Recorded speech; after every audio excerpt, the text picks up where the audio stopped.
छठ व्रत की पौराणिक कथा एवं संपूर्ण पूजा विधि। कौन है छठ मैया, क्यों करते हैं छठ पूजा।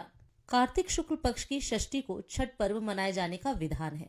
ये 4 दिवसीय पर्व मुख्य रूप से बिहार में मनाया जाता है। कार्तिक मास की अमावस्या को दिवाली मनाने के 6 दिन बाद कार्तिक शुक्ल को मनाए जाने के कारण इसे छठ कहा जाता है। यह 4 दिनों का त्योहार है और इसमें साफ सफाई का खास ध्यान रखा जाता है। इस त्योहार में गलती की कोई जगह नहीं होती। इस व्रत को करने के नियम इतने ज्यादा कठिन हैं, इस वजह से इसे महापर्व और महाव्रत के नाम से संबोधित किया जाता है। कौन है छठी मैया। मान्यता है कि छठ देवी सूर्य देव की बहन है और उन्हीं को प्रसन्न करने के लिए जीवन के महत्वपूर्ण अवयवों में सूर्य व जल की महत्वता को मानते हुए इन्हें साक्षी मानकर भगवान सूर्य की आराधना तथा उनका धन्यवाद करते हुए माँ गंगा, यमुना या किसी भी पवित्र नदी या तालाब के किनारे यह पूजा की जाती है। षष्ठी माँ यानी छठ माता बच्चों की रक्षा करने वाली देवी हैं। इस व्रत को करने से संतान को लंबी आयु का वरदान मिलता है। मार्कंडेय पुराण में इस बात का उल्लेख मिलता है कि सृष्टि की अधिशात्री प्रकृति देवी ने अपने आप को 6 भागों में विभाजित किया है। इनके छठे अंश को सर्वश्रेष्ठ मातृ देवी के रूप में जाना जाता है, जो ब्रह्मा की मानस पुत्री हैं। वो बच्चों की रक्षा करने वाली देवी हैं।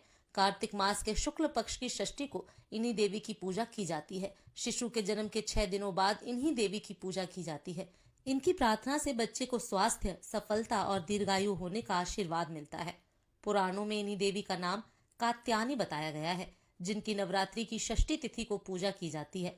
छठ पर्व का तीसरा दिन सबसे खास होता है, क्योंकि इस दिन महिलाएं 36 घंटों का निर्जला व्रत शुरू करती हैं। संध्या में डूबते सूर्य को अर्घ्य दिया जाता है, तो अगले दिन उगते सूर्य की पूजा होती है। छठ पर्व मुख्य रूप से बिहार, झारखंड और पूर्वी उत्तर प्रदेश में मनाया जाता है। इस पर्व को डाला छठ, सूर्य षष्ठी और छठ पूजा आदि नामों से भी जाना जाता है। इस त्योहार में मुख्य रूप से भगवान सूर्य और छठी माता की पूजा होती है। छठ व्रत पूरा करने से पहले इसकी कथा पढ़ना जरूरी माना जाता है। आइए सुनते हैं छठ व्रत की पौराणिक कथा। कथा के अनुसार प्रियव्रत नाम के एक राजा थे। उनकी पत्नी का नाम मालिनी था। राजा प्रियव्रत और उनकी पत्नी मालिनी संतान सुख से वंचित थे। इस बात से राजा रानी काफी दुखी रहते थे। एक दिन उन्होंने संतान प्राप्ति के लिए महर्षि कश्यप से पुत्रेष्टि यज्ञ करवाया। महर्षि ने यज्ञ संपन्न करने के बाद मालिनी को खीर दी। खीर का सेवन करने के बाद मालिनी गर्भवती हो गई और 9 महीने बाद उन्हें एक पुत्र की प्राप्ति हुई, लेकिन दुर्भाग्य से उसका पुत्र मृत पैदा हुआ। ये देखकर राजा रानी बहुत दुखी हो गए और निराशा की वजह से राजा ने आत्महत्या करने का मन बना लिया। परंतु जैसे ही राजा आत्महत्या करने लगे तो उनके सामने भगवान की मानस पुत्री देवसेना प्रकट हुई और उन्होंने कहा कि मैं षष्ठी देवी हूँ और मैं लोगों को पुत्र सुख प्रदान करती हूँ। जो व्यक्ति सच्चे मन से मेरी पूजा करता है, मैं उसकी सभी मनोकामनाएं पूर्ण करती हूँ। राजन, यदि तुम मेरी विधि विधान से पूजा करोगे तो मैं तुम्हें पुत्र रत्न प्राप्ति का वरदान दूंगी। देवी के कहे अनुसार राजा प्रियव्रत ने कार्तिक शुक्ल की षष्ठी तिथि को देवी षष्ठी की पूजा की। इस पूजा के फलस्वरूप रानी मालिनी एक बार फिर से गर्भवती हुई और ठीक 9 महीने बाद उन्हें एक सुंदर पुत्र की प्राप्ति हुई। कहते हैं तभी से छठ पर्व मनाए जाने की परंपरा शुरू हुई। इस पर्व से जुड़ी एक और कथा है, जिसके अनुसार महाभारत काल में जब जुए में पांडव अपना सारा राजपाट हार गए थे, तब द्रौपदी ने छठ व्रत रखा था। द्रौपदी के व्रत से प्रसन्न होकर षष्ठी देवी ने पांडवों को उनका राजपाट वापस दिला दिया था। वही एक अन्य पौराणिक कथा के मुताबिक महाभारत काल में सूर्य पुत्र कर्ण ने सबसे पहले सूर्य देव की पूजा की थी और कहा जाता है कि घंटों पानी में खड़े होकर कर्ण सूर्य देव को अर्घ्य देते थे।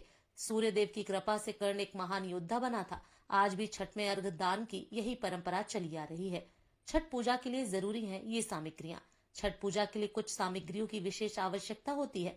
माना जाता है कि इन पूजन सामग्रियों के बिना छठ पर्व पूरा नहीं होता है। छठ पूजा की पूजन सामग्रियों में बांस की टोकरी, सूप, नारियल, पत्ते लगे गन्ने, अक्षत, सिंदूर, धूप, दीप, थाली, लोटा, नए वस्त्र, नारियल पानी भरा, अदरक का हरा पौधा, मौसम के अनुकूल फल, मिट्टी या पीतल का कलश, कुमकुम, पान तथा सुपारी। छठ पूजा की विधि।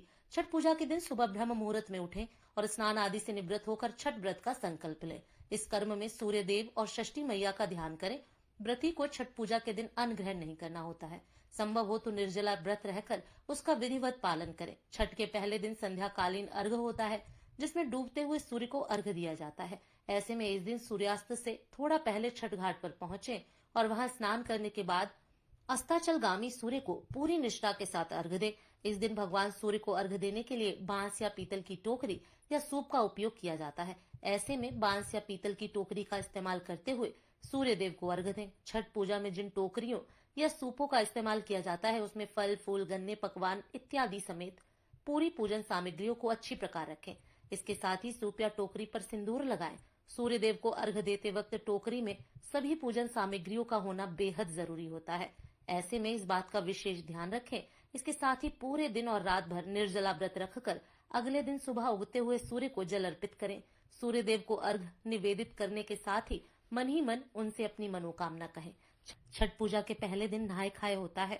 इस दिन व्रती स्नान एवं ध्यान करने के बाद कद्दू भात का सेवन करती है। छठ व्रती को नहाय खाए के दिन शुद्ध और सात्विक भोजन ग्रहण करना होता है।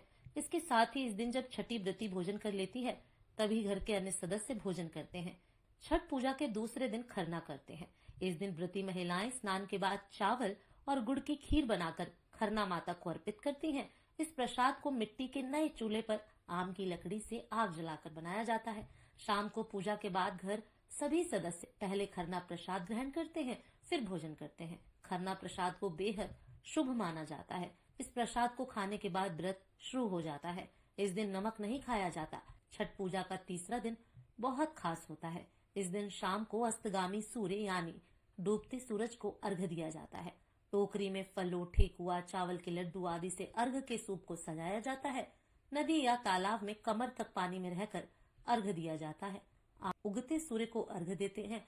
इसके बाद ही 36 घंटे का व्रत समाप्त होता है। छठ पूजा में मन और तन की शुद्धता बहुत जरूरी है। अर्घ्य देने के बाद व्रती प्रसाद का सेवन करके व्रत का पारण करती है। जय हो छठी मैया। दोस्तों, आपको ये जानकारी कैसी लगी कृपया कमेंट करके जरूर बताएं।